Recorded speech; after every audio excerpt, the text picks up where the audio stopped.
नमस्कार साथियों, स्वागत है आपका एक बार फिर से आपके अपने चैनल जिले से अप्रोच पर। चलिए, पिछली कक्षा में हमने हास्य रस को जाना था। आज हम जानेंगे करुण रस। क्या जानेंगे? करुण रस। तो जब करुण रस की हम बात करते हैं तो करुण रस का स्थायी भाव होता है शोक। क्या होता है? करुण रस का स्थायी भाव शोक। अब बात करते हैं कि करुण रस किसे कहते हैं, तो सुनिएगा कि कोई अनिष्ट, किसी की मृत्यु, किसी प्रिय व्यक्ति के चिर वियोग या अति गरीबी के कारण मन में जो पीड़ा उत्पन्न होती है उसे ही क्या कहते हैं?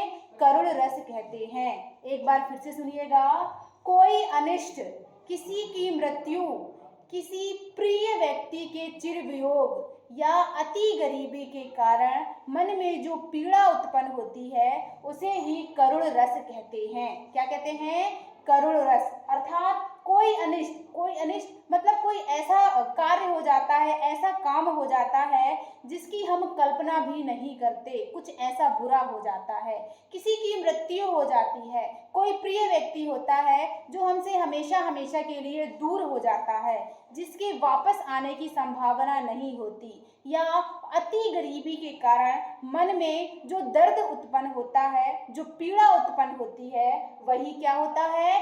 करुण रस। क्या होता है? करुण रस। एक छोटी सी पंक्ति देखते हैं करुण रस के उदाहरण के रूप में, तो सुनिएगा कि राम राम कही राम कही, राम राम कही राम, तनु पर हर रघुवर विरह, राव गयहु सुरधाम। क्या कह रही पंक्ति? फिर से सुनिएगा कि राम राम कही राम कही, राम राम कही राम कही, राम राम कही राम कही, राम राम कही राम, राम राम कही राम। क्या कह रहा पंक्ति? राम राम कही राम कही, राम राम कही राम, तनु परिहर रघुवर विरह, तनु परिहर रघुवर विरह, रघुवर विरह, राव गयहु सुरधाम, राव गयहु सुरधाम। क्या पंक्ति है कि राम राम कही राम कही, राम राम कही राम, तनु परिहर रघुवर विरह, राव गयहु सुरधाम। ये जो पंक्ति है ये करुण रस की पंक्ति है। देखते हैं कि इस पंक्ति में करुण रस कैसे है। तो इस पंक्ति का अर्थ समझाने से पहले इसकी परिस्थिति बताती हूँ, सुनिएगा। तो बात उस समय की है जब श्री राम जी को वनवास हो जाता है। क्या हो जाता है? वनवास हो जाता है। तो दशरथ जी जो हैं सुमंत जी से कहते हैं कि सुमंत जी आप जाएं और मेरे पुत्रों को वन दिखाकर वापस अयोध्या ले आएं। सुमंत जी श्री राम जी के साथ वन को चले जाते हैं। जब कुछ समय के बाद सुमंत जी वापस अयोध्या लौटकर आते हैं तो दशरथ जी सुमंत जी से पूछते हैं कि मेरे पुत्र कहाँ हैं। तब सुमंत जी कहते हैं कि आपके पुत्र जो हैं अयोध्या वापस नहीं आए, उन्होंने वनवास को अपना लिया है। जब दशरथ जी द्वारा सुमंत जी की यह बात सुनी जाती है तब दशरथ जी क्या करते हैं, सुनिएगा कि राम राम कही राम कही, राम राम कहते हैं। क्या कहते हैं? राम राम कही राम कही, राम राम कही राम, मतलब राम राम, सिर्फ राम राम कहते हैं। और राम राम कहते कहते तनु परिहर रघुवर विरह, रघुवर अर्थात श्री राम, विरह मतलब वियोग, श्री राम के वियोग से तनु परिहर अपने प्राणों का परित्याग कर देते हैं। क्या करते हैं? श्री राम जी के विरह के कारण अपने प्राणों का परित्याग कर देते हैं। राव गयहु सुरधाम, और राजा दशरथ सुरधाम अर्थात स्वर्ग को चले जाते हैं। गयहु मतलब चले जाना। क्या करते हैं? राम राम कहते कहते रघुवर के विरह में अपने प्राणों को त्याग देते हैं और स्वर्ग को चले जाते हैं, अर्थात मृत्यु को प्राप्त हो जाते हैं। तो इस पंक्ति से पता चलता है कि यहाँ रघुवर के विरह के कारण दशरथ जी कैसे हैं? शोक में हैं। तो ये जो पंक्ति है करुण रस की पंक्ति है। किसकी पंक्ति है? करुण रस की। देखते हैं इस पंक्ति के कुछ जो प्रमुख बिंदु हैं। आश्रय आलंबन। क्या? आश्रय आलंबन। तो क्या होगा इस पंक्ति में आश्रय आलंबन? कि भाई जिसके मन में करुण शोक का भाव जाग रहा है, जिसके मन में शोक का भाव जाग रहा है। तो किसके मन में शोक का भाव जाग रहा है? दशरथ जी के मन में। किसके मन में? दशरथ जी के मन में शोक का भाव जाग रहा है। अब विषयालंबन क्या देखते हैं? विषयालंबन। तो विषयालंबन कौन? भाई जिसके कारण मन में शोक का भाव जाग रहा है। तो किसके कारण मन में शोक का भाव जाग रहा है? श्री राम जी के कारण। किसके कारण? राम जी के कारण मन में शोक का भाव जाग रहा है। अब बात करते हैं कि उद्दीपन की। किसकी? उद्दीपन की। यहाँ उद्दीपन क्या है? क्या है उद्दीपन? उद्दीपन वे परिस्थिति जिसके कारण शोक का भाव जाग रहा है। तो श्री राम जी का वनवास, उद्दीपन क्या हो गया यहाँ? श्री राम जी का वनवास। जब दशरथ जी सुनते हैं कि श्री राम जी ने जो है वनवास ले लिया है, तो ये उनके लिए उद्दीपन का कारण करता है, जब उनके मन में शोक की भावना जागती है। ठीक है, अब देखते हैं अनुभाव। क्या देख रहे हैं? अनुभाव। तो अनुभाव क्या कि आश्रय आलंबन द्वारा क्या चेष्टाएं की जा रही हैं। तो दशरथ जी क्या चेष्टा कर रहे हैं? राम राम चिल्ला रहे हैं। क्या कर रहे हैं? चिल्ला रहे हैं। चिल्लाना, वे चिल्ला रहे हैं। और क्या हो रहा है? तनु परिहार, प्राणों का परित्याग कर रहे हैं। क्या कर दिया उन्होंने? प्राणों का परित्याग, प्राणों को त्याग दिए। ये क्या हो जाएगा? अनुभाव। दशरथ जी द्वारा जो चेष्टाएं की जा रही हैं, वे क्या हो गई कि वे चिल्ला रहे हैं राम राम और प्राणों का परित्याग करेंगे। अब देखते हैं संचारी भाव। क्या देखेंगे? संचारी भाव। तो जब दशरथ जी के मन में शोक का भाव उत्पन्न होता है, स्थायी भाव, तो उसके साथ साथ कौन कौन से भाव और उत्पन्न होते हैं? तो सुनिएगा, कौन सा भाव उत्पन्न हो रहा है? विषाद, दुख का भाव उत्पन्न हो रहा है। हो रहा है विषाद, चिंता, श्री राम जी की क्या? चिंता का भाव इनके में उत्पन्न हो रहा है। ठीक है, तो ये जो मुख्य बिंदु है, आपको पेपर में इन्हीं बिंदुओं के आधार पर प्रश्न बनाकर पूछेगा। तो यदि कोई पंक्ति दी जाए और आपसे पूछ लिया जाए कि पंक्ति में निम्न बिंदु कौन कौन से हैं, तो आप बता पाएंगे कि पंक्ति में आश्रय आलंबन क्या है, अनुभाव क्या है और उद्दीपन क्या है। ठीक है, अब आगे बढ़ते हैं और बात करते हैं रौद्र रस की। किसकी? रौद्र रस की। करुण रस के बाद हम देखते हैं रौद्र रस। तो रौद्र रस की जब हम बात करते हैं, तो रौद्र रस का स्थायी भाव होता है क्रोध। क्या होता है रौद्र रस का स्थायी भाव? क्रोध। रौद्र रस किसकी बात कर रहे हैं हम? रौद्र रस।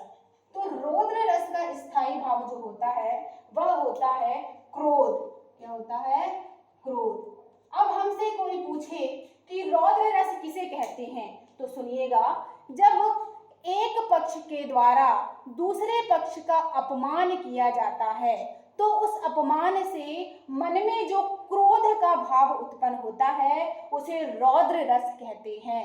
फिर से सुनिएगा कि किसी एक पक्ष द्वारा जब दूसरे पक्ष का अपमान किया जाता है और उस अपमान से मन में जो क्रोध की भावना जागती है, उसे ही रौद्र रस कहते हैं। क्या कहते हैं? उसे ही रौद्र रस कहते हैं। एक छोटी सी पंक्ति है रौद्र रस के रूप में, उसका उदाहरण देखते हैं। सुनिएगा कि उस काल मारे क्रोध के तन कांपने उनका लगा, मानो हवा की जोर से सोता हुआ सागर जगा।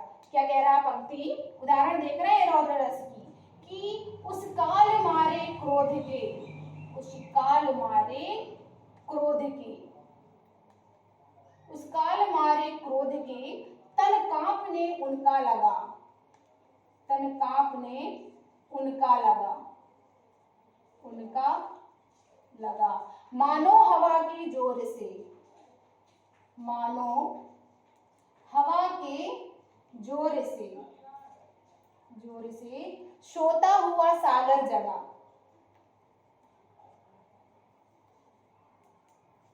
सोता हुआ सागर जगा।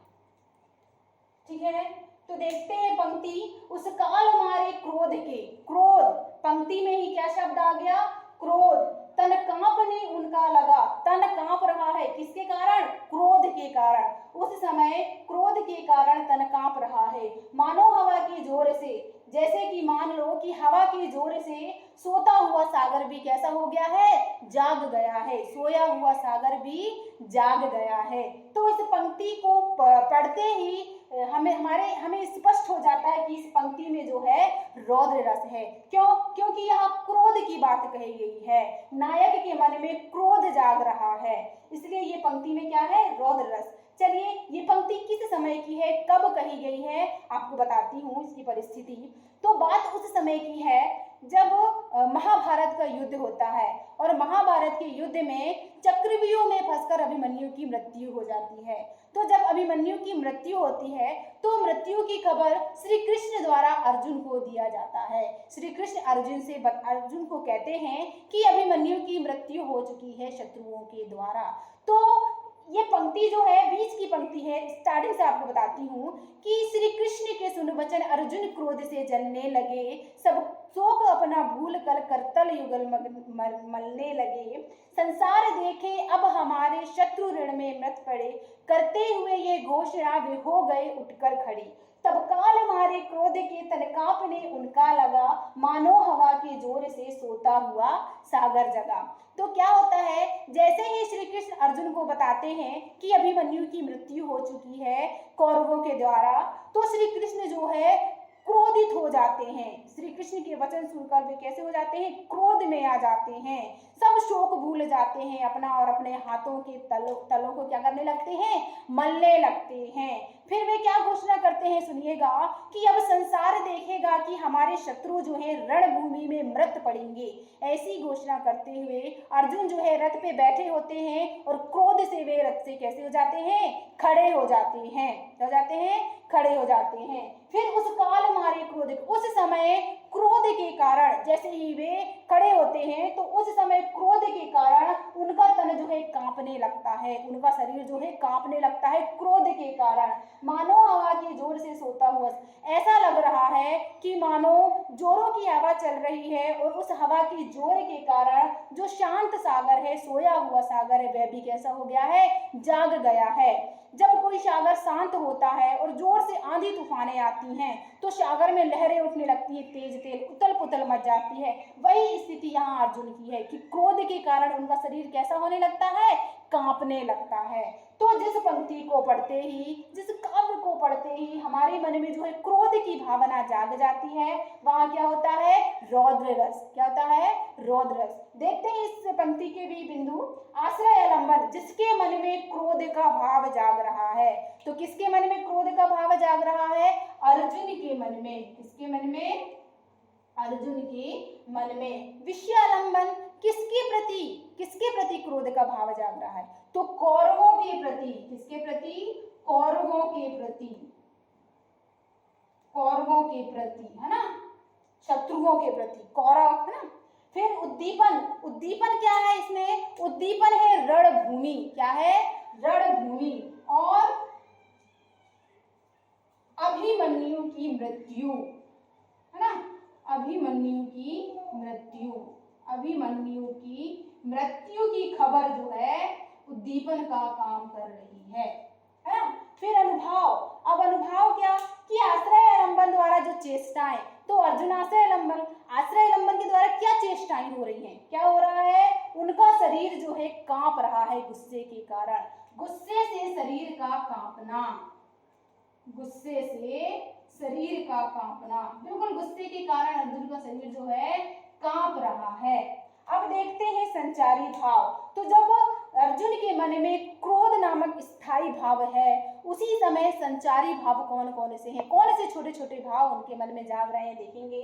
तो अमर्ष, क्या जाग रहा है, अमर्ष। अब बात करते हैं अमर्ष की कि अमर्ष क्या है। अमर्ष का अर्थ होता है असहनीय। क्या होता है, असहनीय, जो हमसे सहन नहीं होता, बिल्कुल असहनीय, वह क्या कहलाता है, अमर्ष। तो अमर्ष का भाव जाग रहा है अर्जुन के में। और आवेग, गुस्से के कारण वे कैसे हो रहे हैं, बिल्कुल आवेग में आ रहे हैं, उत्तेजित हो रहे हैं। कैसे हो रहे हैं, उत्तेजित हो रहे हैं,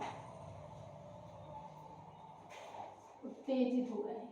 तो ये जो छोटे छोटे भाव हैं ये अर्जुन के मन में संचारी भाव के रूप में जागते हैं। ठीक है, तो अब बिल्कुल हमें पता चल जाता है कि पंक्ति जो है किस रस की बात कर रहा है। पंक्ति में क्या उद्दीपन है, क्या अनुभाव है। आशा करती हूँ आज की क्लास आपको अच्छी लगी हो।